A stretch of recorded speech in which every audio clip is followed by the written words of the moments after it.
How much could they change your boobs? Could they take away your boobs completely? Give you 3 boobs? 1 single boob in the middle of your chest? We have to get to the bottom of this.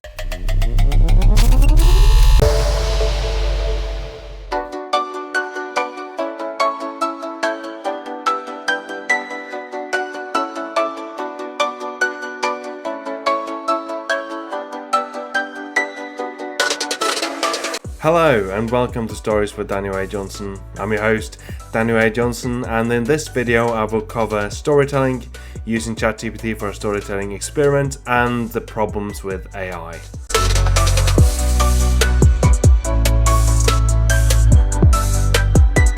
Storytelling. In drama school you encounter an exercise called storytelling, at least I did in the course that I took. In the storytelling sessions, we were placed in a circle. Our teacher told us that we were going to create a story, often within set genres, and each one of us was going to contribute 1 word. Throughout the sessions, 1 word became 1 sentence and then a whole section that we had to complete by ourselves.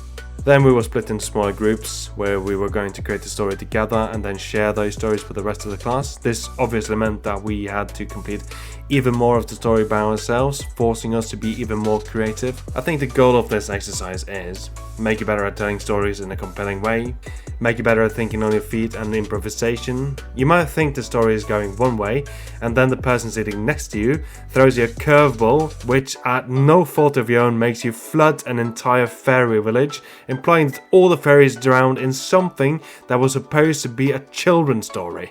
Or someone set you up to create a very suggestive story featuring a gorilla and his banana and his willingness to share that banana with other gorillas. Did you say peanut butter? No, I said banana. Those words aren't remotely similar. Do you have a banana? No, I was just talking about bananas. I have a banana. That's great. Do you want it? Sure. Here you go. Thank you. It will also make you better at working as an ensemble and as an individual inside of an ensemble, so that you deliver your part as best as you can. Sorry, I have to put this down.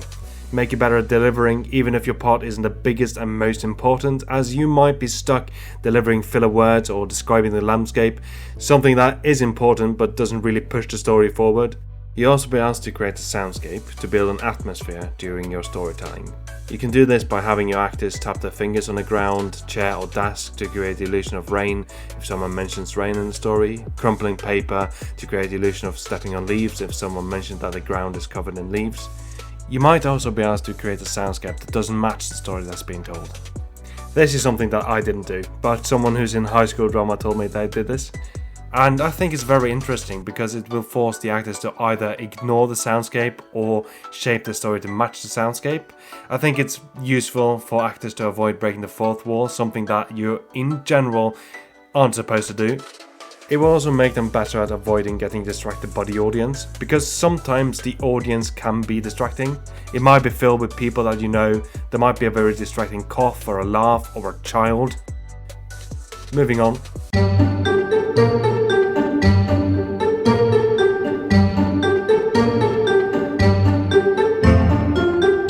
Now, you can use ChatGPT for a similar exercise to storytelling, but you have to be very specific in what prompt you give it. If you simply say, let's write a story together, ChatGPT will write several pages for you to read through to continue the story.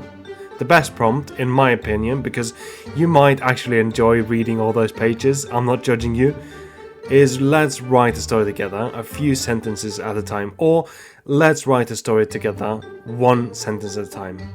And if you break that rule later, the 1 sentence rule, so will ChatGPT. I think that if it was possible to put a soundscape in, ChatGPT would always shape the story to fit the soundscape. So writing stories with ChatGPT, I've made a few observations because this is very scientific. I'm not just doing this because I'm weird. I tried to see what it would and wouldn't write stories about and see how dark it would let me go or how dark the chatbot would go by itself. Well, dark to a degree. There are some paths that I didn't want to take and that I'm not going to take. I found that ChatGPT would often repeat lines over and over again. It would often contradict itself, introduce concepts and then proceed to not understand those concepts. It would often try and avoid character deaths. I would repeatedly put characters in positions where they could die, but the chatbot would almost never kill them. And when I kill them, the chatbot would often walk it back Now, death is an important part of fiction writing, and I think ChatGPT should know the difference between killing off a character in a story and wanting someone dead. I also have trouble killing my characters off in stories that I'm writing because I like them. They're my characters, but I know that death is necessary to create stakes in dangerous situations.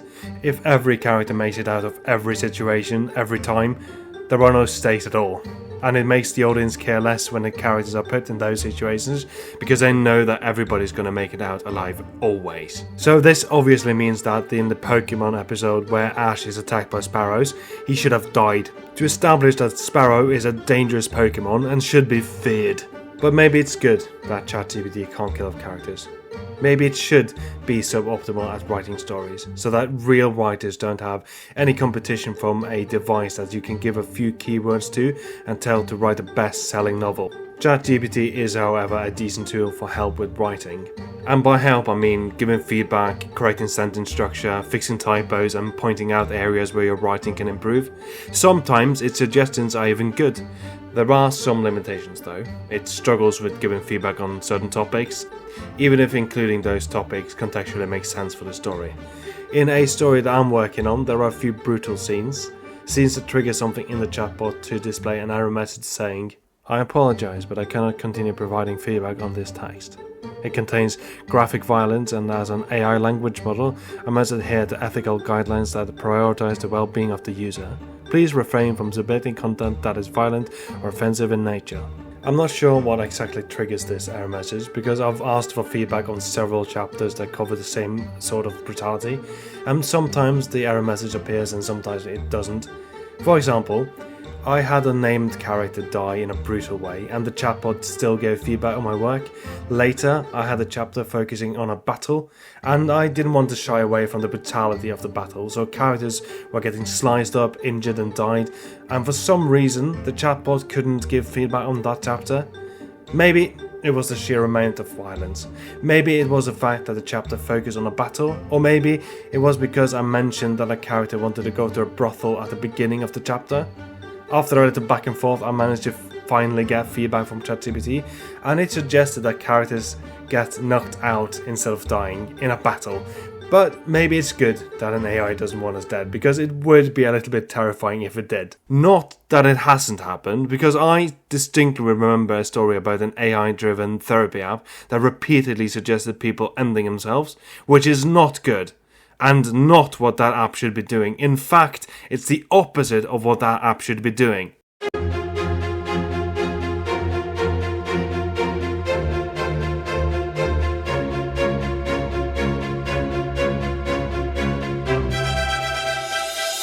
Now, the reason for this whole thing. I want to narrate some of the stories that I've written with ChatGPT because I do think they're interesting. I know that many people have made projects using AI without an accompanying video, but as AI affects me and the people that I've gone to school with personally, it doesn't feel right to upload a video where I've used AI to write stories without talking about some of the problems with AI as well. I also wanted to explain the experiment, and I didn't want to do that at the beginning of every story that I'm going to narrate because I want people to listen to them as stories. I will talk a little bit about my process of creating the stories at the end of each one. Talk about what I was trying to do, how I was pushing the AI in certain directions, and my luck with that. On top of that, I also wanted to make this a little bit more informational. That's why I've dedicated the whole first part of this to explaining storytelling. I might also do some more experiments and share some of those stories. I have ChatGPT horror story written on my list, and I'm really excited about that one. I feel like it's fine using AI the way I've described, as I'm going to be very clear about what is AI written and what is not. I'm not taking away anyone's job, and I'm not trying to pass off what the AI has written as my own work. If you do that, then you're in dodgy territory.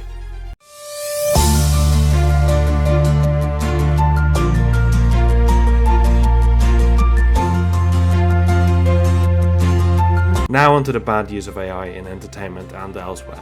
I hate that AI is entering the entertainment industry, and I would not watch a show, play a video game or read a book written or made by an AI. There is a problem at the moment with scammers using AI to write books under names of established authors and then releasing those fake books around the same time as the authors release theirs, taking away sales and creating a reputation nightmare for the authors, especially for smaller, lesser known authors. Philip Defranco covers this story in more detail in his video They Just Killed Rooster Teeth. It's a second story. I'll link it down below on YouTube. This isn't really something new. People have probably since the birth of civilized society tried to make a little bit of money off something big. Around the release of big blockbuster movies, you could usually find B-movie rip-offs in shops. Sometimes they even used the cover of the movie they were ripping off. I'm guessing this is less common now with people using streaming instead of buying Blu-rays or DVDs. The book problem isn't purely an AI problem. AI has obviously made it easier to write a lot in a very short time, but they would have nowhere to sell those books if retailers such as Amazon was better at picking up and removing fake products. I wonder if the guy who sold the Amazon driver piss bottle energy drinks actually managed to push through some changes. He only sold them to people that he knows and to himself to boost them to the front page of Amazon. He would cancel any order from people that he didn't know. This was a stunt to prove that Amazon is very bad at removing harmful products and a way to call them out on their very poor working conditions.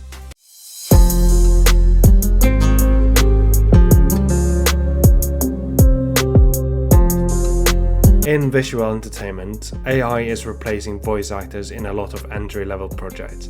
And to be honest, I don't think they should be allowed to use AI for those projects. There isn't really any legal ground that I'm aware of to force them to hire people for their projects, but platforms and people can put pressure on them to hire people. Let's say Steam as a platform doesn't allow games purely using AI voiceover, or doesn't allow games that use AI written scripts. People can not buy things written by AI or using AI voiceover, or, I don't know, post an angry message on their favorite social media network, or write an angry letter.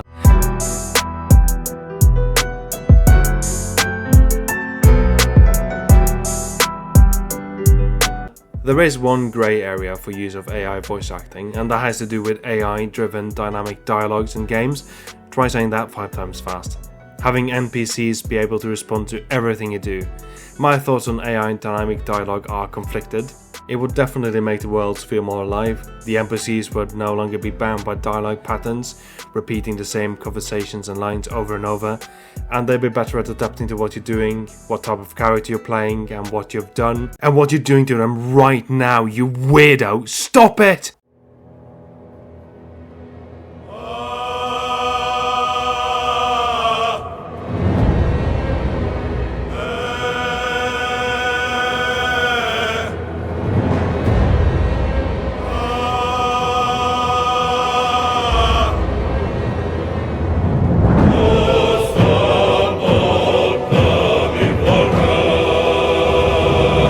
But the counter to that is Baldurs Gate 3. All the NPCs are voice acted by real people, and they can still respond to a lot of what you do. The devs have done an amazing job thinking of all the things that players would do, and it does feel very dynamic. If you play as a drow, many NPCs would have different reactions to you than they would if you were playing a wood elf. In the goblin camp you can pretty much just waltz on in, and the goblins will bow their heads and call you master. If you leave one of your companions in the grove when the final leader of the goblins dies, a unique NPC will show up and invite the party back to the grove. This NPC is fully voice acted, and very few players will actually interact with this NPC, because the things that is needed for this NPC to show up is very specific. But there are obviously limitations, things that the devs haven't thought about, things that an AI could fill in real time. And even in Baldurs Gate 3, you'll encounter NPCs repeating the same conversations over and over. Like, how many times have I, spoiler alert, heard some NPCs take on Gortash being crowned? From a gamer's perspective, I think AI dynamic voice acting sounds amazing, and I think it's the only way to make a game world feel like a real world. From an actor's perspective, I hate it, because it will limit the amount of jobs available, and it would take away many entry-level jobs, the jobs that help actors without famous parents get into the industry. But AI dynamic voice acting probably won't be flawless. You might, for example, and this is a terrible example, throw a fish at an NPC and the NPC yells, "I can't believe you threw a cat at me. You monster! You have disrespected our cat lover!" Because the AI doesn't understand the difference between a cat and a fish.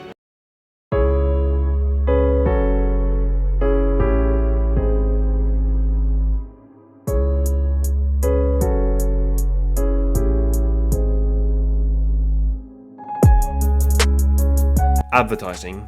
These seems to be the first jobs to go. I saw an ad recently for Diablo 4, and in that ad it was pretty obvious that they've used text-to-speech instead of a voice actor.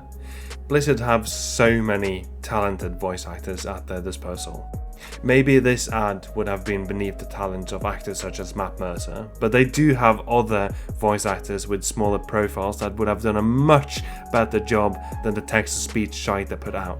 The optics of that ad, combined with all the other problems Blizzard's been having, their extremely predatory monetization system in their games, all the other stuff that I don't have time to go into, it honestly made me regret buying the game. I did delete it though, and I don't think I'll buy the DLC, so yeah, screw you Blizzard, I can't play Diablo 4 without installing it first, and you still have my money, so ha!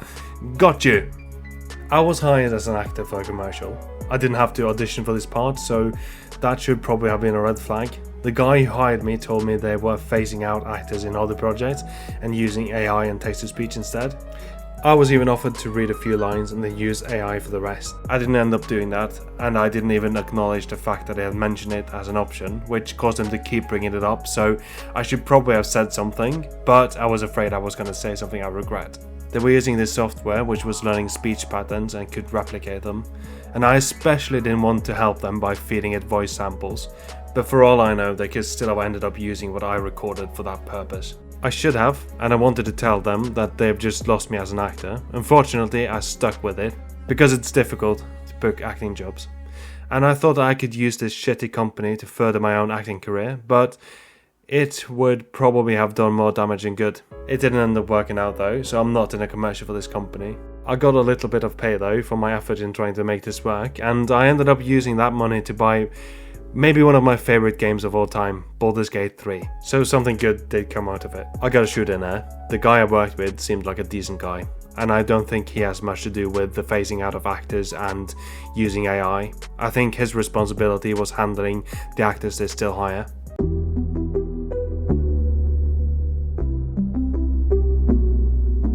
One of the things the actors strike was about was the fact that some of the big studios wanted to pay an extra for 1 day worth of work and then from then on out get to own their likeness indefinitely through photo scans and AI.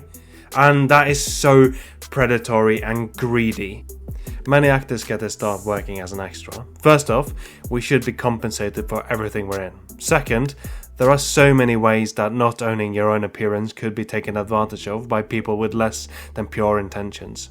Dua Lipa and Miley Cyrus were sued by paparazzi for posting pictures that the paparazzo had taken of them on their Instagram. Most of these cases end in settlements, according to Billboard, mostly because the celebrity wants to avoid the headache of dealing with these lawsuits. There shouldn't really be a threat of a lawsuit for posting a picture of yourself. And I would like it if more celebrities brought these lawsuits to trial. Like, I understand that some celebrities don't because they have very busy schedules and trials take time, but as it is right now, paparazzi can just go around bullying people, and there isn't really going to be any changes because most celebrities settle. Emily Ratajkowski did bring a suit to trial though, and her legal team argued that her use of a picture of herself was transformational and therefore fair use because she had posted it on Instagram as criticism of invasive paparazzi, according to Billboard. I would like to see a trial play out where someone argues that any picture of themselves that they haven't signed any contract for somebody else to own is their property and can be used in whatever way they want. Because I think a trial like that, if it had the favourable outcome for the celebrity, could have a very positive effect in many areas, but who knows? Maybe a trial with that argument has played out, and it didn't come out in the favour of the one making the argument. With that in mind, I can just imagine the horror of finally landing a part, only for the studio you work for as an extra to call and say, yeah, so we own their appearance, if you want to use it in your project, you're going to have to compensate us, times are tough and we need all the money we can get. And then you lose that job because they can't afford to pay your salary on top of the compensation for your appearance. You did sign a contract saying that this studio now owns your appearance forever. So it will be very difficult to argue your way out of the studio essentially shutting you out of the industry unless you change your appearance significantly. And how significantly would you have to change your appearance? And how much could they change your appearance in projects they put you in without paying you? Could they give you a deformity, loss of a limb, bigger boobs, smaller boobs, one big boob and one small boob? How much could they change your boobs? Could they take away your boobs completely, give you 3 boobs, one single boob in the middle of your chest? We have to get to the bottom of this. Stephen! Stephen! Yes, sir? What can I do for you, sir? Google boobs and tell me, nay, show me what you find. Right away, sir. Great! Stephen is on the case now and he seems very excited. For acting jobs, your pay for the job is often included in the listing, and that's all you're getting. If you have to travel to the job and stay overnight, hotel and whatever mode of transport you use won't be covered, unless the listing specifically say that it will. So there is no way any studio would be willing to pay for your likeness, your appearance. It is hard enough to get into the acting industry already, an industry that is plagued by nepotism. And I'm not saying that actors helped by nepotism aren't talented. Some of my favourite actors did get a little bit help by who their parents are. My point is, AI should be used for fun little projects and for jobs that we don't want to do, or are too dangerous to do, like clearing mines. And I think that a lot of people thought that was the intended use of AI when it was introduced, because that's how it was sold to us. But there was always going to be powerful people that would use AI in nefarious ways. And other people, scammers. Because we live in a system that is very bad at protecting people against corporate greed. So when rich, powerful people want to use a new tool to cut costs so that they can earn as much money as possible, there isn't really much in the way of that. And the people responsible for putting things in the way are either technologically inept, or they're bought off by the same people they are supposed to regulate, or both, or they are bought off to pretend they are technologically inept.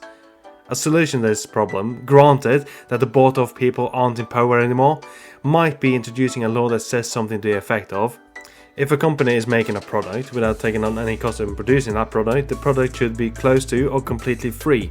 So if a company wants to make money, they will have to hire people. Or if a company is fully automated, they can only sell products at production cost. Let's say a company produces tomatoes, and at every level of production, robots are doing the work. Robots are watering the plants, picking the tomatoes and driving them to stores. This company should not be profitable. The tomatoes should be sold to cover the cost of making them and for nothing more. Now, a law like this might already exist, but it seems to me like it's very rarely enforced. Or companies are very good at working their way around it. And with that, thank you very much for listening if you made it to the end, and even if you didn't make it to the end, you won't hear this, but thank you anyway. I don't imagine this video getting many views, and therefore it's very experimental. Gently click the subscribe button and crush that bell with all your might. Hope you have an amazing day, week, year, life. Hope things turn around for you if they need to, and stay good if they're good. And for now, bye.